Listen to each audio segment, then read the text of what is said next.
everybody, this is Gina. I am going to be going over some great tips on some core stability. I'm going to show you variations of some different moves that you can do with modifications. The first one I am going to show you is a plank on this mat. I am going to be on my knees in a modified version of a plank pose. Then I'm going to show you how you can use a chair to help you do this as well. So just give me 1 second. All right, so we want to be on the front of our thighs, never on top of your knees, with our hands in alignment. And we want to have good alignment from the base of our head down to our spine, and we want to hold. I'm going to turn and look at you, make sure you understand what I'm saying, and that I want you to feel comfortable and just do the best you can do at these. So I'm going to hold this up just for a little bit. Now my ankles are crossed. You don't have to cross your ankles. You can keep your feet together if you feel better with that. But the one thing I'd like you to do is to make sure you're pulling your core in and holding it glued together with your back. And just hold this up. Now normally I would say hold for 30 seconds, but that is a long time to do a plank, especially when you're just starting out. So I'm going to say we'll start out with 15 seconds. And I'm going to count down for 10, 9, 8, 7, 6, 5, 4, 3, 2, 1. Now what I'd like you to do is to come back in this particular pose and sit back into child's pose. And push through the palm of your hands just to release your back for a moment. You want to do this for about 5 to 10 seconds till you feel comfortable. Then I'd like you to come up on all fours. And now we're going to try the plank again, but in a different position. I'm going to come on my forearms, hold my hands together. Lean on the front of my thighs once again. Make sure my core is lifted. I have my ankles crossed again. You do not have to have your ankles crossed, whichever way you feel more comfortable with. And we'll hold for 15 seconds again.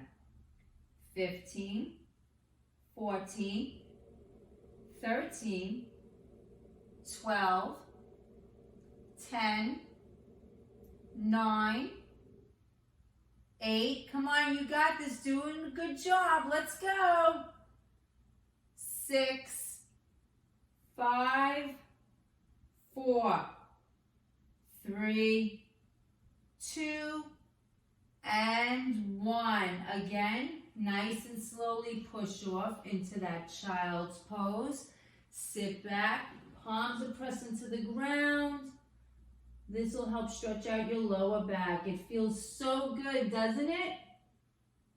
And just hold. And then come up. Another great exercise we could do is with a chair to help with this core stability that we're working on. I'm going to show you how to use the chair. You want to make sure the chair is against the wall. And by it being against the wall, you can put your hands on the chair. You can be on just like this, in this position. Just make sure you have good alignment with the arms and the chair is against the wall for stable positioning for you. And then you can hold this for 15 seconds as well. And I will count 15, 14, 13, 12, lift that core up, everyone, pull it in, 10, 9, 8, 7, 6, 5, 4, 3, 2, 1, and then just lean back into it if you can. Again, make sure that chair is against the wall. Push your hips back slightly and just open up the back. Very nice. Lift the core. When you're doing your exercises, I want you to make sure that you don't drop your head below your heart, especially if you're alone. So just make sure to have good alignment and move slowly through the moves. And now just step in slightly. Bringing your hands to your thighs and coming up slowly, one vertebrae at a time, rounding the shoulders back. You did a great job. Thank you very much for your time. Have a wonderful day.